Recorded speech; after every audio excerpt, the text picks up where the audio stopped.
So current లేని కుటుంబాలు వేదన పడుతుంటే ఆ కుటుంబంలో సంతోషం ఉండదు, ఆనందం ఉండదు, గుర్తుపెట్టుకోండి. అలాగనే మృతులలో నుండి ఎవరన్నా సరే లేచి మన దగ్గరకు వచ్చారనుకోండి సజీవుల మధ్యకి, మనమైతే ఇక్కడ ఉన్నాం కానీ ఎవరి గృహాలు వారి గృహాలు పారిపోవటం జరుగుతుంది.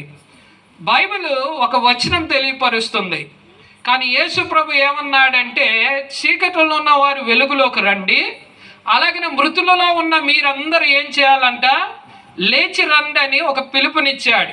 నేను చెప్పే మాట కాదు, అపోస్తుడైన పౌలు చేత పరిశుద్ధాత్మ దేవుడు ఒక మాట మాట్లాడాడు. ఈ రాత్రి వేళ ఆ మాటను నేను జ్ఞాపకం చేయడానికి ఇష్టపడుతున్నాను. పరిశుద్ధ గ్రంథమైన బైబిల్లో నుంచి ఎఫెసీయులకు రాసిన పత్రిక 5వ అధ్యాయము ఒకసారి మనం 13వ వచనాన్ని చదువుకుందామండి. 13వ వచనాన్ని చదువుదామండి. అమ్మా, సమస్తమును ఖండింపబడి వెలుగు చేత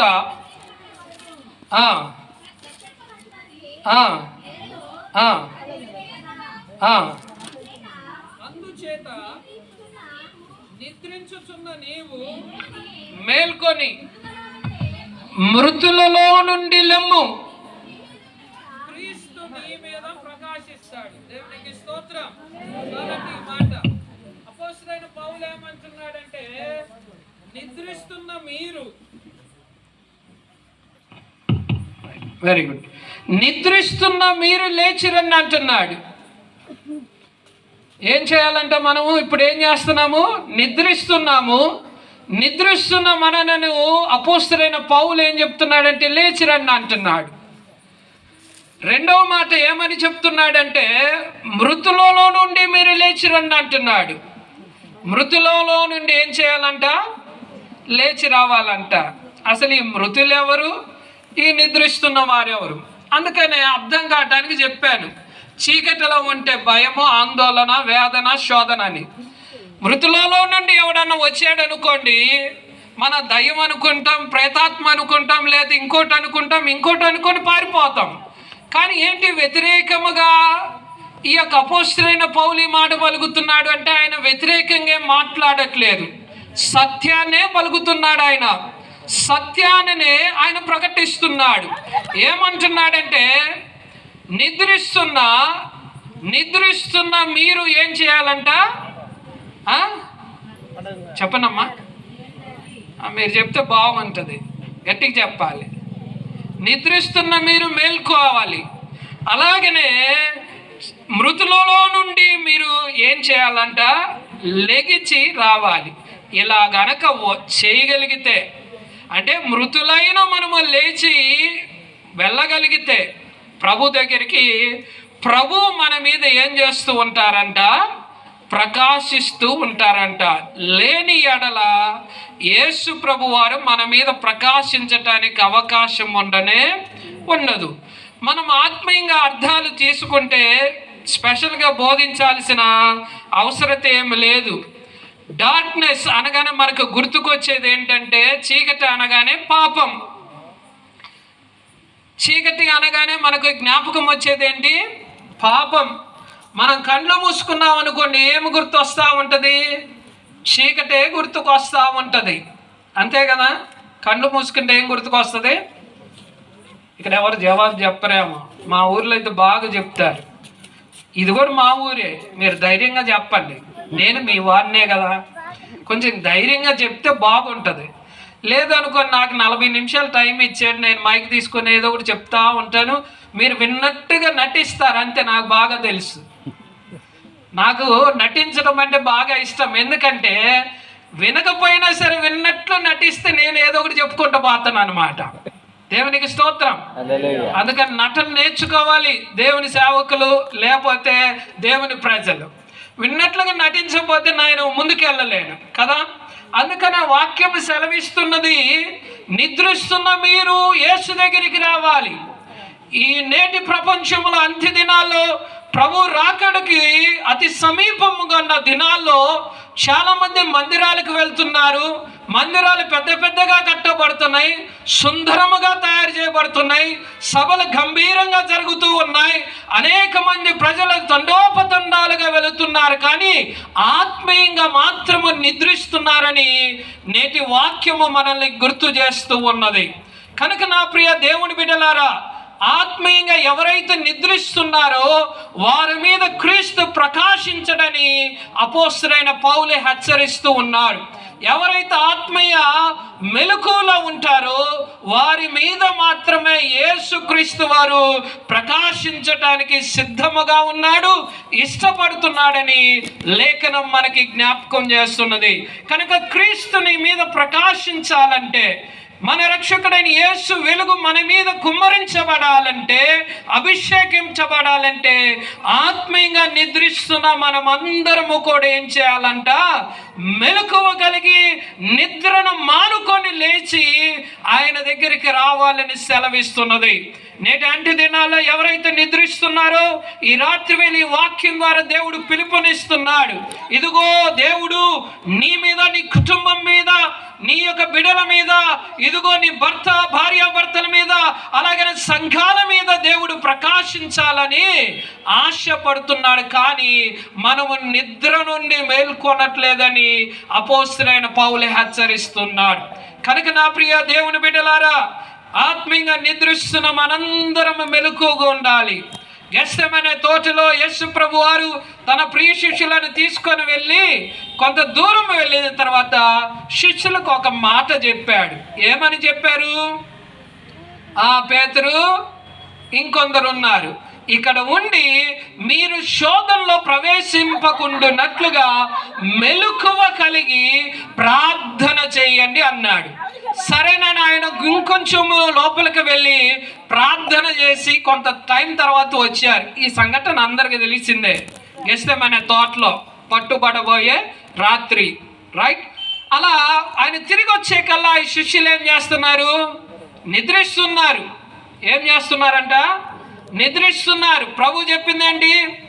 ప్రార్థన చేయమన్నాడు. ఎలా ప్రార్థన చేయమన్నాడు? మెలకువగా ఉండి ప్రార్థన చేయమన్నాడు. దేని కొరకు ప్రార్థన చేయమన్నారు? శోధనలో ప్రవేశింపకుండునట్లుగా అని దేవుడు క్లారిటీగా చెప్పాడు, విడమర్చి చెప్పాడు. ఇది మర్చిపోయారు, వీళ్ళు నిద్రపోతున్నారు. అలాగనే అనేక మంది అంత్య దినాల్లో దేవుని వాక్యం ఏమని హెచ్చరిస్తున్నదంటే, దేవుని రాకడ కొరకు, రెండవ రాకడ కొరకు మీరందరూ కూడా సిద్ధపడి మెలకువ కలిగి ప్రార్థించండి అని వాక్యం హెచ్చరిస్తుంటే మనం మాత్రం ఏం చేస్తున్నామంట? నిద్రిస్తూనే ఉన్నాం. ఈ శిష్యుల వలె ఆయన వెంట తిరిగారు, ఆయన ఎక్కడుంటే అక్కడికి వెళ్ళారు, ఆయన ఏమి తింటే అది తిన్నారు, ఎక్కడ పనుకుంటే అక్కడే పనుకున్నారు, ఆయన కాలినడక వెళ్తే కాలినడక వెళ్ళారు, ఆయన పడవలో ప్రయాణం చేసి ఆయనతో పాటు పడవలో ప్రయాణం చేసిన వ్యక్తులే. కానీ దేవుని మాటను పక్కన పెట్టి వారు ఏం చేస్తున్నారంట? నిద్రిస్తున్నారంట. అలాగని నేటి సంఘము, అనేక మంది విశ్వాసులు అనబడుతున్న వారు ఏం చేస్తున్నారంటే, దేవుని రాకడ కొరకు సిద్ధపడమని వాక్యం హెచ్చరిస్తుంటదే, ఆ వాక్యాన్ని పక్కన పెట్టి మనం ఏం చేస్తున్నాం అంటే ఆత్మీయంగా నిద్రిస్తున్నాం. అలాంటి వారిని దేవుడు అంటున్నాడు, గెటప్ అంటున్నాడు. ఏమంటున్నాడు? మీరు లేవండి, నిద్ర నుంచి మేల్కోండి అంటున్నాడు. నిద్ర మేల్కొన్న వాడికే దేవుని యొక్క కాంతి ఏం చేయబడుతుందంట? ప్రకాశింప చేయబడుతున్నది. వారి మీద మాత్రమే యేసుక్రీస్తు వారు ప్రకాశించటానికి ఇష్టపడుతున్నాడని వాక్యమే హెచ్చరిస్తున్నది. చాలా మంది ఏమంటారంటే, యేసు ప్రభు ఏంది మా జీవితంలో అద్భుతాలు చేయట్లేదు అయ్యగారు అంటాడు. యేసు ప్రభు వారు ఏంది మా జీవితంలో మేలులు చేయట్లేదండి అంటారు. యేసు ప్రభు వారు ఏంటంటే మా చేయి పెట్టి నడిపించట్లేదు అంటారు. నువ్వు నిద్రపోతే ఎట్లా నడుస్తావు? అసలు ఆయన చేయి పట్టుకోవటానికి రెడీగా ఉన్నావు, కానీ నువ్వు నిద్రిస్తున్నావే. నిద్రపోయినోన్ని ఏం చేయలేము, మనం నడిపించలేము. అందుకని ప్రభు అంటున్నాడు పౌలు ద్వారా, ఇదిగో సంఘమా, నువ్వు నిద్రిస్తున్నావేమో, ఓ విశ్వాసి నువ్వు ఆత్మీయంగా నిద్రిస్తున్నావేమో, ఆ నిద్రలో నుంచి నువ్వేం చేయాలి? దేవుని స్వరం విని లేచి మెలకు కలిగి ఉంటే దేవుడు నీ మీద ప్రకాశించటానికి ఆశపడుతున్నారు. అలాగనే రెండోది ఏమంటున్నాడు పౌలు అంటే, మృతులలో నుండి మీరు లేచి రండి అంటున్నాడు. మనం సజీవులుగానే ఉన్నామే, మరి ఏంటి పౌలు ఎట్లా చెప్తున్నాడు? మనం చనిపోలేదు. చనిపోయాము మనం? ఏమండి? బ్రతికే ఉన్నాం. బ్రతికున్న వాళ్ళం వల్ల ఏంటి? మీరు బ్రతకటానికి మృతులలో నుండి లేచి రమ్మంటాడు అని మనం ఒకసారి ప్రశ్న వేసుకుంటే వాక్యం మనకు బోధపడతా ఉన్నది. కనుక మృతులైన వారిలో నుండి మనల్ని ఏం చేయమంటున్నాడు? దేవుడు లేచి రమ్మంటున్నాడు. ఎందుకనగా ఆయనే జీవదాత, ఆయన మార్గము సత్యము జీవమై ఉన్నాడు కనుక ఎవరైతే మృతులలో నుండి బయటికి రావటానికి ఇష్టపడతారో దేవుడు వారి మీద ప్రకాశించటానికి సిద్ధముగా ఉన్నాడంట. అందుకని ఎఫెసీ రాసిన పత్రిక 5వ అధ్యాయం 1వ వచనం మనం చదువుకోనక్కర్లేదు, కానీ ఏమంటుంది వాక్యము? కావున మీరు ప్రియులైన పిల్లల వలె దేవుని పోలి నడుచుకొనుడి, క్రీస్తు మిమ్ములను ప్రేమించి 2:1 చదవండి. ఏమంటాడు? 2:1 మీ అపరాధముల చేతను పాపముల చేతను మీరు సచ్చిన వారై ఉండగా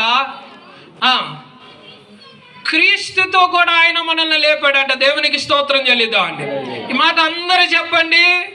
మనం అపరాధ విషయములలో పాప విషయములలో మృతులైపోయాం, అనగా చనిపోయి ఉన్నాం. అందుకని ప్రభు అంటున్నాడు, చదివిపోయిన వారులారా మృతులలో నుండి మీరు ఏం చేయబడాలి? ఇప్పుడు లేచి పునరుద్ధానము పొందుకొని, అనగా జీవాన్ని పొందుకొని యేసు దగ్గరికి రమ్మని పిలుస్తున్నాడు. కనుక నా ప్రియ దేవుని బిడ్డలారా, అపరాధముల చేత మనం చనిపోయి ఉన్నాం. పాపముల చేత చనిపోయిన స్థితిలో ఉండగా దేవుని వాక్యము తెలియపరుస్తున్నది, మీరు మృతులలో నుండి లేచి సజీవుడైన యేసు దగ్గరికి వస్తే అప్పుడు సజీవుడైన యేసు ఏం చేస్తారు? నీ మీద ఉదయించటానికి, ప్రకాశించటానికి సిద్ధముగా ఉంటాడంట. చప్పలు కొట్టి ప్రభువును స్తుతిద్దాం. చప్పలు కొడితే నిద్ర కూడా బాధంట. దేవునికి స్తోత్రం. కనుక మృతులై ఉన్నాం. మనము ఈ లోకంలో బ్రతికున్నాం అనుకుంటున్నాం, కానీ ఆత్మీయ విషయములలో పాపము చేత చనిపోయాం. అందుకనే చనిపోయిన ఆనాడు లాజర్ని 4 దినాల తర్వాత యేసు వచ్చి ఎలాగైతే లాజరు నువ్వు లేచి రమ్మన్నాడు, అదే విధంగా నేటి కాలములో ప్రభు అంటున్నాడు, మీరు అపరాధముల చేత పాపముల చేత చనిపోయి ఉన్నారు గనక మృతులలో నుండి మీరు ఏం చేయాలి? దేవుని స్వరం విని లేచి రావాలి. అప్పుడు క్రీస్తు నీ మీద ఏం చేస్తారు? ప్రకాశిస్తారు. చాలా మంది మృతులై ఉన్నారు పాపముతోనే. పాపం అంటే ఏంటి చెప్పండి? పాపం అంటే ఏంటి? కొత్త భాష ఏం కాదు కదా, చెప్పండి. ఆజ్ఞ అతిక్రమమే పాపం. పాపము ఆజ్ఞ అతిక్రమం. బాగా గుర్తుండే పాపాలు ఏంటో చెప్పండి? 10 ఆజ్ఞలు, అంతే కదా. 10 ఆజ్ఞలు అంటే 10 ఆజ్ఞలు. మీ భాషలో అదే కదా అనేది, బైబిల్ భాషలో. అవి బాగా గుర్తుపెట్టుకుంటాం కదా. ఇంకా చాలా ఇచ్చాడు ప్రభు. ఆ 10 ఆజ్ఞలు మాత్రమే కాదు, మోషే ద్వారా 10 ఆజ్ఞలు ఇచ్చారు. కానీ తర్వాత యేసుక్రీస్తు వచ్చిన తర్వాత అనేకమైన ఆజ్ఞలు ఇస్తూ వచ్చాడు. దానిలో ఒక 2 నేను గుర్తు చేస్తాను ఈ రాత్రి వేళ.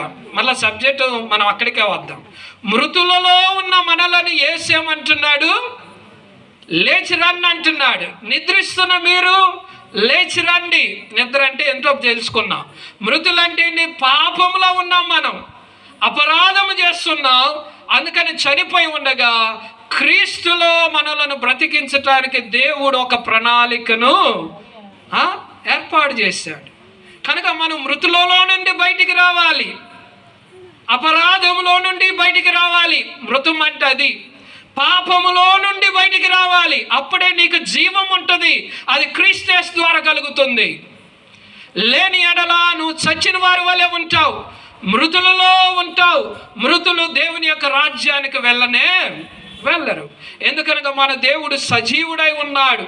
ఆయనకి ఏమని బిరుదు ఇవ్వబడ్డది? మృత్యుంజయుడని బిరుదు ఇవ్వబడ్డది. ఆయన ఎల్లకాలం ఉండేవాడు. ఆయన అల్ఫయు ఓమేఘయ్య ఉన్నాడు. దాని అర్థం ఏంటంట అంటే ఆయన ఆదియు, ఆయన అంతమై ఉన్నాడు. ఆయనకు అసలు అంతము లేదు. ఆయన నమ్మిన మనకును అంతము లేదని వాక్యం సెలవిస్తున్నది. దేవునికి స్తోత్రం చెల్లిద్దామా? హల్లెలూయా, హల్లెలూయా, హల్లెలూయా. ఆయన నమ్మిన మనకొడేం లేదు, అంతము లేదు. ప్రియ దేవుని బిడ్డలారా, ఆత్మీయంగా అందుకని అంటున్నాడు, మృతులలో నుండి మీరు ఏం చేయాలి? ఇప్పుడు తిరిగి పాపములో నుండి రావాలి, అపరాధములో నుండి బయటికి రావాలి. పాపంలో నుండి బయటికి రావడానికి నేటి దినాల్లో అనేకమైన ప్రయత్నాలు చేస్తున్నారు. ఒకటి ఉదాహరణకు చెప్తాను. యవనస్తులు ఈ నేటి దినాల్లో ఈ స్మోకింగ్ కానీ, అంటే పొగ తాగే విషయంలో కానీ, ఆల్కహాలిక్ అంటే సారాయి తాగే విషయంలో కానీ, లేదా చెడు వ్యసనాల విషయాల్లో చాలా మంది ఎడిక్ట్ అయిపోతున్నారు. ఎడిక్ట్ అంటే ఏంటి? ఇంకా బానిసలైపోతున్నారు. ఆ బానిసతత్వంలో నుంచి బయటికి నడిపించడానికి నేటి ప్రపంచంలో చాలా మంది తల్లిదండ్రులు ఏం చేస్తున్నారు? కుటుంబ సభ్యులంటే డాక్టర్ని ఆశ్రయిస్తున్నారు, లేదా మానసిక శాస్త్రవేత్తలను ఆశ్రయిస్తున్నారు, లేదా కొన్ని రీహాబిలిటేషన్ సెంటర్స్ అనేవి ఉంటాయి. వారిని ఆశ్రయించి మా ఓడి సారే దాక్కుండా చేయండి అయ్య గారు అంటాడు. ఇంకా ఆయన మందులు ఇస్తాడు, కౌన్సిలింగ్ చేస్తాడు. అంతేనా బ్రదర్? ఇలాంటి ఎన్నో జరుగుతున్నాయి. కానీ ఆ కౌన్సిలింగ్ అయ్యేదాకా బాగానే ఉంటాడు, ఆడ మందులు ఇచ్చేదాకా బాగానే ఉంటాడు. మళ్ళీ మన ఇంటికి వచ్చాడు అనుకోండి, యథావిధిగా వెళ్ళిపోతాడు. జరుగుతుందా లేదా? జరుగుతుందా? సో మానవుల యొక్క ప్రయత్నము కొంతవరకే పనిచేస్తుంది. కానీ ప్రభు అంటున్నాడు, అలాంటి పాపములో మృత్యువాతలో ఉన్న మీరెవరైనా సరే ప్రభు మాట విని ఆయన దగ్గరకు వస్తే ఉచితముగానే వారిని తిరిగి లేపుతాడంట. దేవునికి స్తోత్రం చెల్లిద్దాం. అంటే పాపాన్ని జయించగలిగిన సామర్థ్యాన్ని ఇస్తాడు దేవుడు. ఏ మానవుడు కూడా పాపము చేయకుండా ఈ లోకంలో ఉండలేడు. కానీ ఆయనను కలిగి ఉండితే మనం ఆ పాపాన్ని ఏం చేస్తామంట? జయించగలుగుతాం. కనుక ఇహలోక సంబంధమైనవన్నీ ప్రయత్నాలు చేసినా ఏదో ఒక రోజున మరలా పాపంలోనికి పడిపోవటానికి ఆస్కారం ఉంటుంది. కానీ సజీవుడైన యేసు దగ్గరికి వస్తే మాత్రము ఆయనలో మనకెప్పుడు అపజయం అనేది ఉండనే ఉండదు. దేవునికి స్తోత్రం.